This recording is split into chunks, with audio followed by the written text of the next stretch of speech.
یا غفور، اے گناہ مٹانے والے۔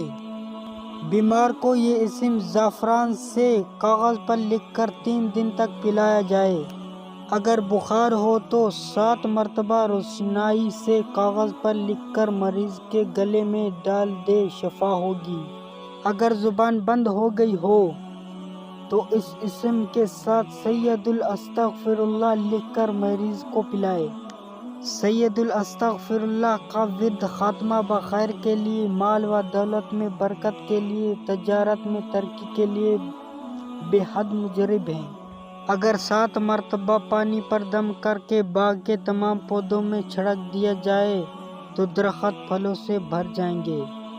یا شکور، اے صلاح دینے والے۔ اگر آنکھوں میں روشنی کم ہو گئی ہو تو یہ اسم 41 بار پانی پر پڑھ کر آنکھوں میں ملا جائے تو نگاہ ٹھیک ہو جائے گی۔ اگر کسی رنج و غم میں مبتلا ہو یا معاش میں تنگی ہو تو روزانہ 41 مرتبہ نماز فجر کے بعد 41 روز تک پڑھا جائے، کامیابی ہوگی۔ ہر نماز کے بعد اسے 4004 مرتبہ پڑھنے سے مستحب حالت احوال بن جائے گا۔